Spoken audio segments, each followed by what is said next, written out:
දිරිය මිනිසුන් රටට හඳුන්වා දෙන රූපමය අඩහෝරාව සමෘද්ධි උදානය.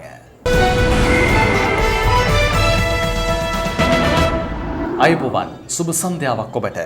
සෞඛ්‍ය හා දේශීය වෛද්‍ය කාන්තා හා ළමා කටයුතු සහ සමාජ ආරක්ෂණ අමාත්‍යාංශය යටතේ පවතින සමෘද්ධි සංවර්ධන දෙපාර්තමේන්තුවේ දායකත්වයෙන් අදත් සමෘද්ධි උදානයෙන් ඔබ හමුවන්නේ.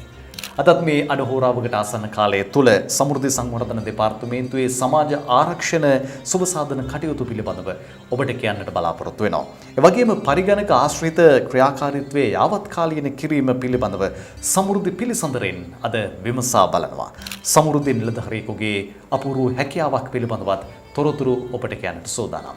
ඒ වගේම සමෘද්ධි සංවර්ධන දෙපාර්තමේන්තුවේ පුවත් අදත් සමෘද්ධි උදානයෙන් ඔබට ගෙනෙන්නේ රැඳෙන්න මේ අඩහෝරාවකට ආසන්න කාලය සමෘද්ධි උදානයත් එක්ක. සමෘද්ධි සංවර්ධන දෙපාර්තමේන්තුව ලංකාව පුරාම ව්‍යාප්තව බිම් මට්ටමේ සිට සක්‍රියව ක්‍රියාත්මක රාජ්‍ය ආයතනයක්. එහිදී සමෘද්ධි සංවර්ධන දෙපාර්තමේන්තුව ඒ වගේම එහි කාර්යභාරය සහ ඔවුන්ගේ රාජකාරී ස්වභාවය පිළිබඳව ඔබට යම් අවබෝධයක් තිබිය යුතුයි. අද සමෘද්ධි උදානයෙන් මුල්ම ඉඩකඩ වෙනවන්නේ ඒ වෙනුවෙන් සමෘද්ධි පිළිසඳර සඳහා. අපි හමු වෙනවා මේ මොහොතේදී සමෘද්ධි සංවර්ධන දෙපාර්තමේන්තුවේ සමාජ ආරක්ෂණ සහ සුබ සාධන අංශයේ අධ්‍යක්ෂ එච්.කේ. රණවීර මහත්මයා. අධ්‍යක්ෂතුමනි, සමෘද්ධි සහනාධාරය ලබා දෙන්න ජනතාව ලබන සුදුසුකම කුමක්ද? කොහොමද මේ වැඩපිළිවෙල ක්‍රියාත්මක වන්නේ? ඇත්තටම මේ සමෘද්ධි ව්‍යාපාරය ගත්තහම ලෝකයේ බොහෝ රටවල වගේම මේ දුප්පත්කම තුරන් කිරීම සඳහා තියෙන වැඩසටහනක් තමයි. ඒ වැඩසටහන තුළ තියෙන ප්‍රධාන අංගයක් තමයි අපි දැන් කතා කරන්න බලාපොරොත්තු වෙන සමාජ ආරක්ෂණ සුබ සාධන ක්‍රියාවලිය. එතනදී අපි ප්‍රධාන වශයෙන්ම සමාජ සුබ සාධන වැඩසටහන තුළ ක්‍රියාත්මක කෙරෙන්නේ අපි අපේ ප්‍රතිලාභින් ලෙස මාසිකව ඔවුන්ගේ එදිනෙදා අවශ්‍යතාවයන් සපුරා ගන්න සහනාධාර ක්‍රමයක් ක්‍රියාත්මක කරනවා. අපි කවුරුත් දන්නවා, ඒක කවුරුත් දන්නවා, සමෘද්ධි සහනාධාරය කියවම ඊටාම ජනප්‍රිය වචනයක්. කොහොමද මේ ක්‍රියාවලිය ක්‍රියාත්මක වෙන්නේ? ගම් මට්ටමින් මේ වැඩසටහන සුදුසුකම් තෝරා ගැනීම යම්කිසි ක්‍රියාවලියක් සිද්ධ වෙනවා. ඒකේ මූලික වැඩකට සිද්ධ වෙන්නේ ප්‍රාදේශීය ලේකම් කොට්ටාශ මට්ටමේ. ඒකේ මූලික බලය තියෙන්නේ ප්‍රාදේශීය ලේකම් වරුන් වෙත. ඔවුන් තමයි ඒ Tamanට අදාළ ප්‍රාදේශීය ලේකම් බල ප්‍රදේශය තුල අපේ සමෘද්ධි සංවර්ධන නිලධාරීන් සහ තවත් රාජ්‍ය නිලධාරීන් මෙන්ම ගම්වල වෙසෙන ප්‍රජාමුළු සංවිධානවල සමාජිකයන් සම්බන්ධ කරගෙන ඒ ප්‍රදේශවලට ජීවත් වෙන අඩු ආදායම්ලාභීන් හඳුනා ගැනීම සිදු කරන්නේ. දැන් කුමක් හරි නිර්ණායකයක් ඇති ජනතාවගේ ආදායම් පිළිබඳව, එහෙම නැත්නම් ජනහා සංඛ්‍යාලේඛන දෙපාර්තමේන්තුවේ යම් නිර්ණායකයන්, ඒ කොහොමද සිද්ධ වෙන්නේ?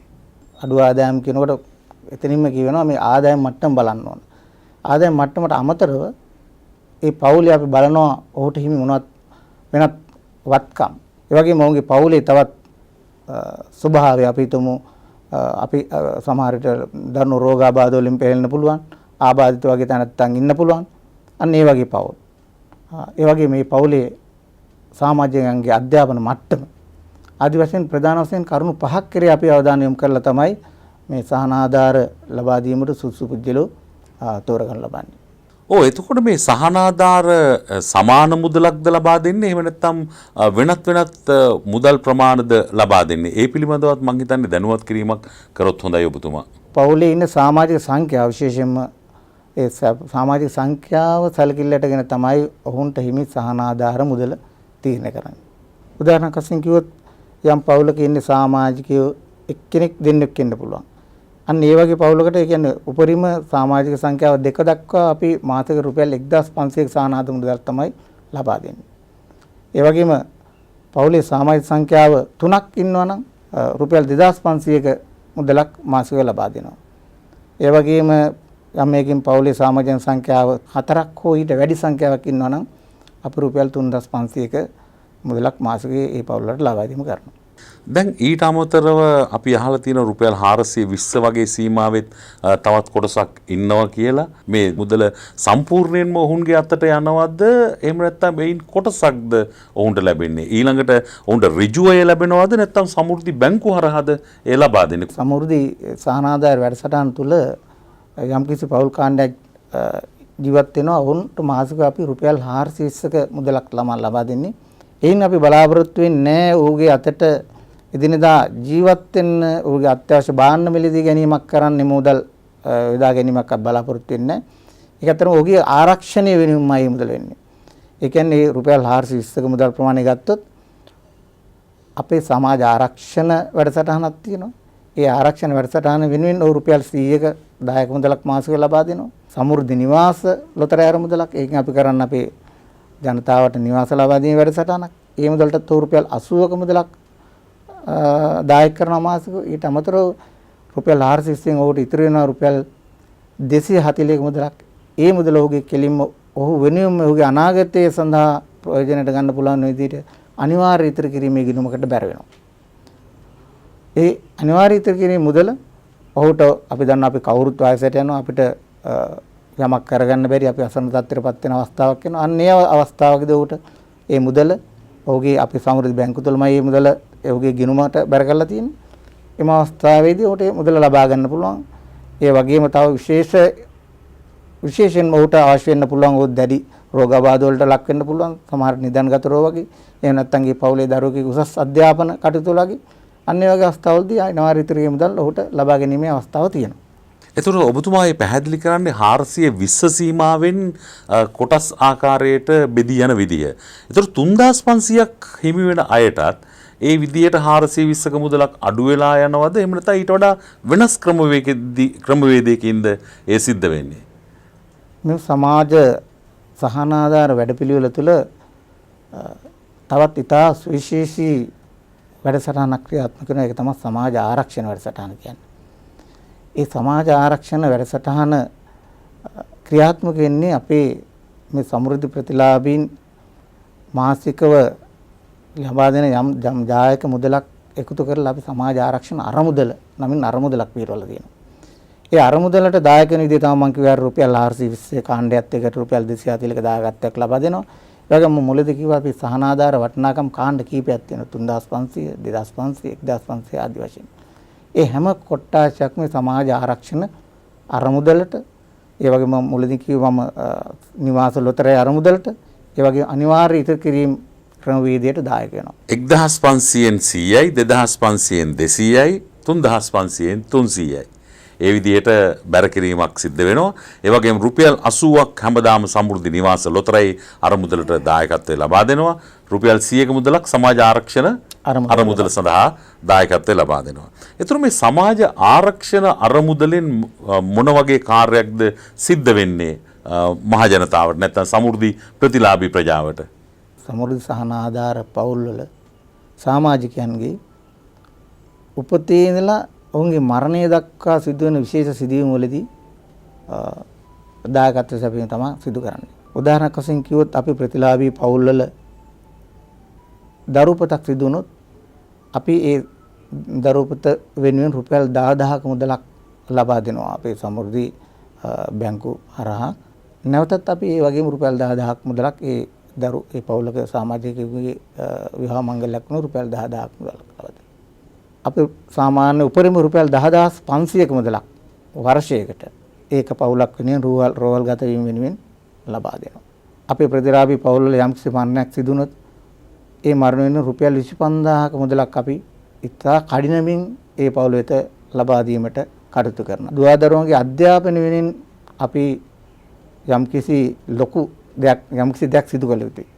ඒ නිසා තමයි අපි සිබ්දොර ශිෂ්‍යත්ව කියන නමින් ශිෂ්‍යත්ව වැඩසටහන ක්‍රියාත්මක කරන්නේ. ඒ කියන්නේ මාසයකට අපි රුපියල් 1500ක ගේ මුදලක් ඔහු උසස් පෙළ හදාරන අවුරුදු දෙකක කාල සීමාව තුළට වාරක 24ක් විදිහට ලැබෙන විදිහට රුපියල් 36000ක මුදලක් ලබා දෙනවා. මේ අවුරුද්දේ ඉඳලා ප්‍රතිලාභී පවුල්වල උසස් පෙළ හදාරන සියලුම ශිෂ්‍යවන්ට මේ ශිෂ්‍යත්වය ලබා දෙන්න කටයුතු කරලා තියෙනවා. මේ අවුරුද්දේ අපි ලබා දෙනවා ශිෂ්‍යයන් 45000කට පමණ ශිෂ්‍යත්වය ලබා දෙනවා.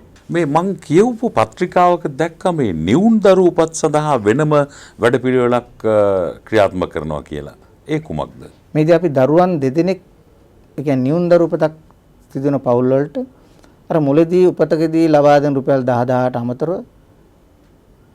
මාසික රුපියල් 5000 බැගින් වර්ෂයක කාල සීමාව තුළ රුපියල් 60000ක් මුදලක් ලබා දීමක් කරනවා. ඒ වගේම දරුවන් දෙදෙනෙකුට වඩා, ඒ කියන්නේ දරුවන් 3 දෙනෙක් හෝ ඊට වැඩි දරු උපත් සඳහා මාසයකට රුපියල් 10000 බැගින් අවුරුද්දක් සඳහා අමතර මුදලක් ලබා දීමක් කරනවා.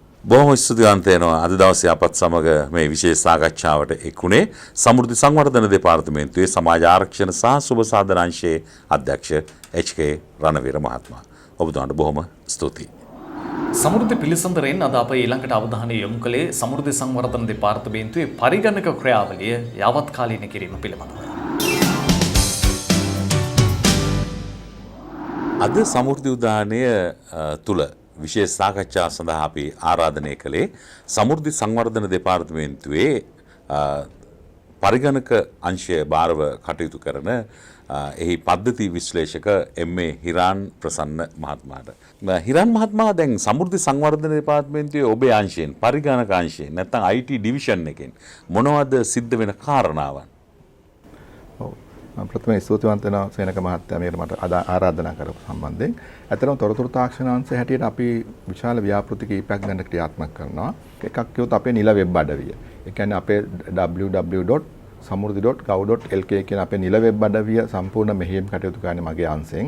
අපි මේ දිනවල ඒක තුලින් විශාල මම හිතුවේ කොවිඩ් වසංගතයේ හදිසිය ආපු කොවිඩ් වසංගතය තුලදී අපේ නිලධාරීන්ට අවශ්‍ය කරන චක්‍රලේඛන අපි එක විනාඩි ගානකක් තුල ලංකාවටම ප්‍රසිද්ධ කිරීමක් කරා මේ අපේ නිල වෙබ් අඩවිය තුලදී.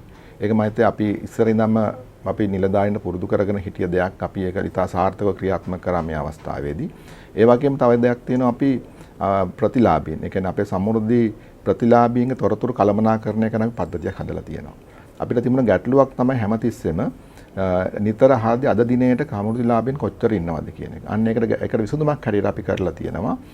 ඔන්ලයින් ආකාරයට කියන්නේ වසමේ සිටම සමුසන්නාලි නිලධාරියට පුළුවන් තමන්ගේ වසමේ ඉන්න සමෘද්ධි නිලධාරීන්ව සමෘද්ධි ලබන ප්‍රතිලාභීන්ව යාවත් කාලීන කරන්න. ඒ වගේම මේකේ අනුමැතිය අපේ තියෙන ප්‍රාදේශීය ලේකම් කොට්ටාසෙන් කිරීමක් සිද්ධ වෙනවා. ඒ වගේම අනිත් එක තමයි ප්‍රධානම අපිට තියෙන ගැටලුවක් දැන් සමෘද්ධි බැංකු.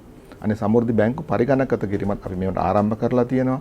ඒ යටතේ අපි මෘදුකාංග හඳුන්වලා දීලා ඒ මෘදුකාංග වලට තොරතුරු ඇතුළත් කරන අන්තර්ජාලය ඔස්සේ තොරතුරු ඇතුළත් කරන්න බැංකු මේ වෙනකොට අපි 350කට පමණ පහසුකම් සපයලා තියෙනවා. ඊට අමතරව අපි නිලධාරීන්ගේ තොරතුරු ඇතුළත් කරන මානව සම්පත් කළමනාකරන මොඩියුලයක් හඳුන්වලා දීලා තියෙනවා.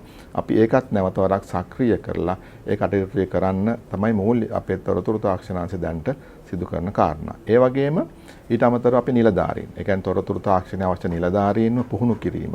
අපි මේ සකස් කරලා තියෙන පරිගණක මෘදුකාංග වලට නිලධාරීන්ව පුහුණු කරලා ඔවුන්ට ඒවා භාවිතා කරන්නේ කොහොමද කියන එකත් අපි ආරම්භ කරලා තියෙනවා. දැන් ඔබ සඳහන් කරා ප්‍රතිලාභී කළමනාකරන මොඩියුලයක් පිළිබඳව. එතකොට කොහොමද මේ කොවිඩ්-19 වසංගත තත්ත්වයක් එක්ක එය ක්‍රියාත්මක කළේ?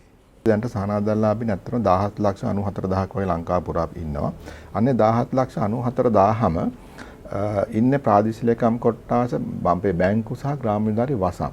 අන්නේ වසම දක්වා මේ ප්‍රතිලාභියාව කොළඹ ඉඳන් බලන්න පුළුවන් ආකාරයට තමයි මේ මොඩියුලේ හදලා තියෙන්නේ.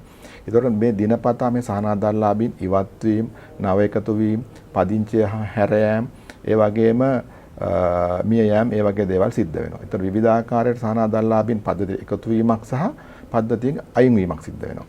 අන්න ඒවා අපි කොහොමද කළමනාකරණය කියන එක තමයි මේ මොඩියුල් එකෙන් අපි කරන්නේ. ඒතකොට මේකදී අපි හදලා තියෙන ආකාරයට ඇත්තටම අපි ලබන සතිය තුළදී හෑන්ඩ් ෆෝන් ඇප් එකක් සමෘද්ධි කියලා හෑන්ඩ් ෆෝන් ඇප් එකක් අපි නිකුත් කරනවා. එතකොට ඒකදී සමෘද්ධිලාභියාට පුළුවන් තමන්ගේ තියෙන ජංගම දුරකථනයෙන් හෝ එහෙම නැත්නම් බැංකුවට ගිහලා බැංකුවේ පරිගණකයෙන් හෝ තමන්ගේ වසමින සහනාධාරලාභීන් කවුද ඉන්නේ, එයාගේ නම ගම මොකක්ද, ඩෙන්ටිටි කාඩ් නම්බර් එක, එයාගේ ගන්න වටිනාකම, ඒ වගේ සේරමත් බලාගෙන ඒ වගේම කෙනෙක් ඉවත් වුණොත් ඒකෙන් එයාට ක්ෂණිකව පුළුවන් මේ පුද්ගලයා මේ මිය ගියා කියන පණිවිඩය මූලස්ථානාංශයට ලබා දෙන්න. ඒ වගේම ඇත්තට මේ මොඩියුල් එක අපි මේ අවස්ථාවේදී ප්‍රයෝජනයට ගත්තා මේ කොවිඩ් ප්‍රශ්නෙට.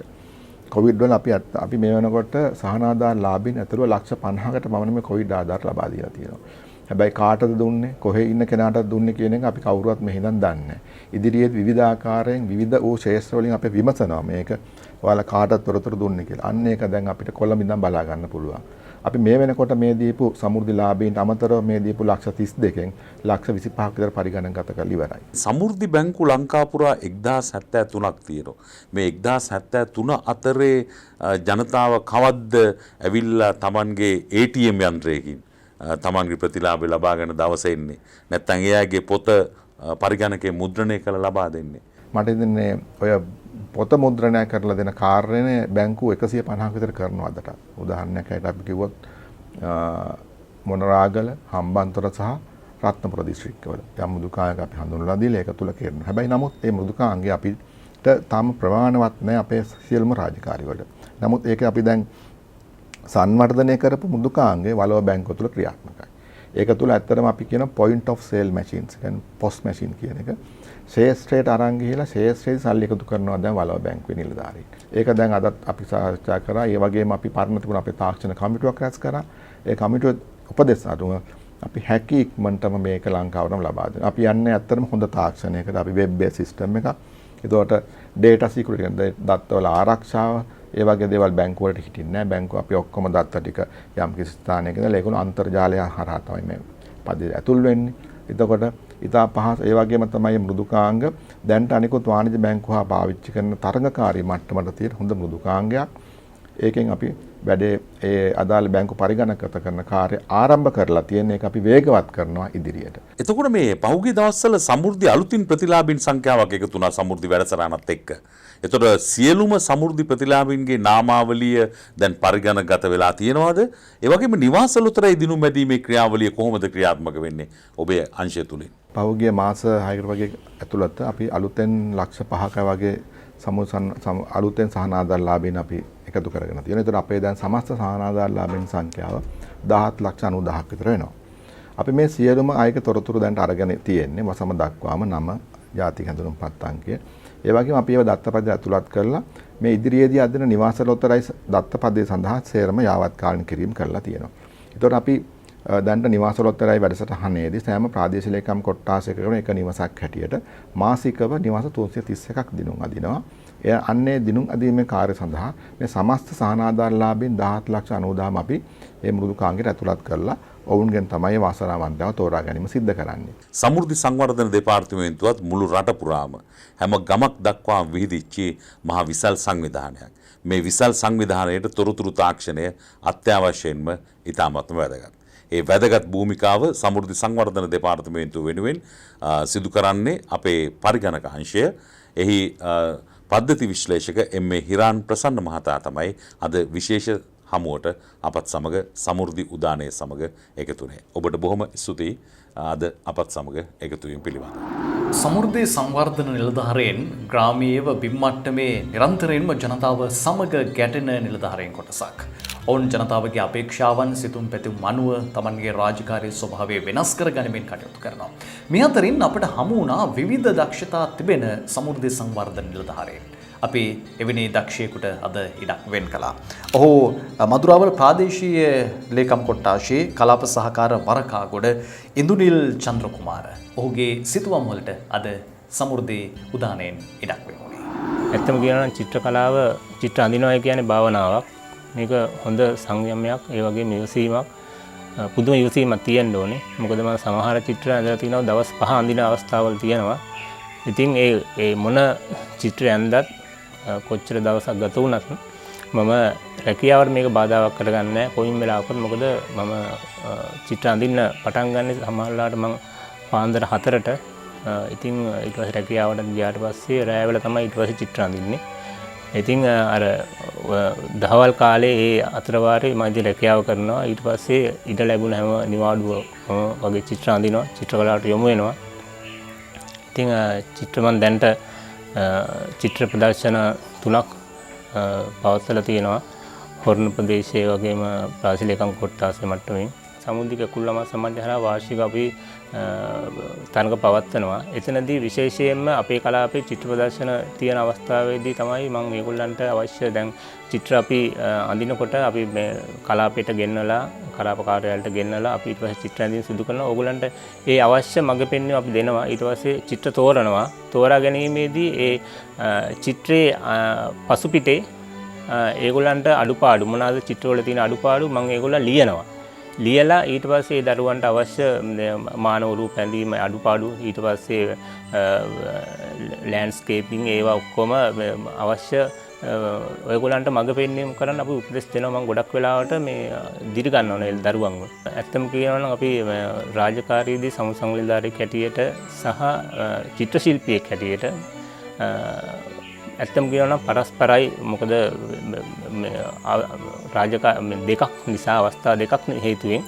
ඉතින් ඇත්තම කියනවා නම් එතනදී හැබැයි මම මෙහෙම දැන් මම කලිනුත් කිව්වා වගේ චිත්‍ර ඇඳීම ඇත්තම භාවනාවක්. මේ හොඳ සංයමයක් තියෙන්න ඕනේ, ඉවසීමක් තියෙන්න ඕනේ. එතනදී මම සමුදු සංවිධානයක් හැටියට අපේ ප්‍රජාවත් එක්ක ගැටෙනකොට ඒගොල්ලන්ගේ ප්‍රශ්න අපිට කියනවා. අපිට බයින අවස්ථාවලුත් තියෙනවා. ඉතින් ඒ හින්දා ඒව වලට සාවධානව අහිංකම් දීම ඉවසීම ශක්තියක් මට තියෙනවා. ඒක මම හිතන්නේ අපිට මට ලැබුණේ මේ චිත්‍ර ඇඳීමේ ඒව ප්‍රගුණ කරලා ඉවසීම මේ තියෙන හින්දා. මොකද අවුරුදු ගාණක් තිස්සේ මම දැන් චිත්‍ර අඳිනවා. ඒක මට ලොකු අවස්ථාවක් මට මේ මගේ රාජකාරිය මගේ සමුදු සංවිධානයට කැටි රාජකාරිය ඉදිරියට කරගෙන යන්න. මගේ නෝනා දැන්ට සමුදු සංවිධානයේ තුමියක් හැටියට සේවය කරනවා. ඒ වරගොඩ කලාපෙමයි. ඊට පස්සේ මගේ ලොකු දරුවා දැන්ට කැම්පස් එකේ මේ මාළඹේ කැම්පස් එක මේ දැන්ට ඉගෙනීම ලබනවා. ඒ වගේම මගේ දෙවෙනි දරුවා මේ අවුරුද්දේ උසස් පෙළ මේ විභාගය කිරීමට බලාපොරොත්තු වෙමින් ඉන්න. ඊට පස්සේ මගේ දුව මේ තුන්වෙනි දරුවා එයා දැන්ට 10 වෙනි වසරේ ලබන අවුරුද්දේ සාමාන්‍ය පෙළ විභාගය ලියනවා. ඉතින් ඇත්තම කියනවනම් මට මේ කටයුතු කරගෙන යන්න ඒගොල්ලෝ ලොකු සහායක් මට දෙනවා. මොකද ඒගොල්ලෝ මට කිසිම බාධාවක් කරන්නේ නැහැ. ඒගොල්ලෝ ලොකු සහායක් දෙනවා ඇත්තම කියනවනම් මේ වෙලාවේ.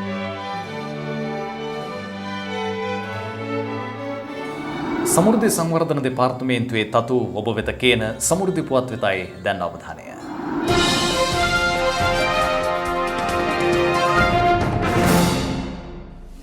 මහවැව ප්‍රදේශයේ රුපියල් 5000 දීමනාවේ දෙවන වටේ ප්‍රධානයන් සහ සෞභාග්‍ය ගෙවතු වැඩසටහනේ ප්‍රගතියද අප විමසා බැලුවා.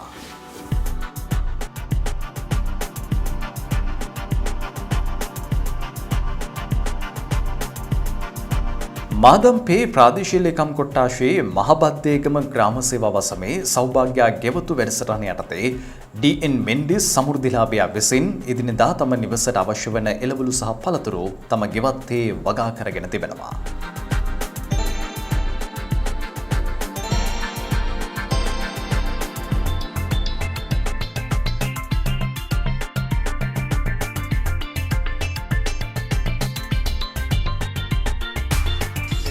සංගත තත්ත්ව කාලයේදී අපේ දිනදා පරිභෝජනය සඳහා මේ අපි සෞභාග්‍ය ගෙවතු වගාව යටතේ මගේ අත්‍යවශ්‍ය මගේ ආහාර පම්මේට පිණිස වසවිසෙන් තොර සෞභාග්‍ය මේ හොඳ අස්වැන්නක් ලබා ගන්න පුළුවන් විදියට මගේ ගොවිතැන මම කරගෙන යනවා.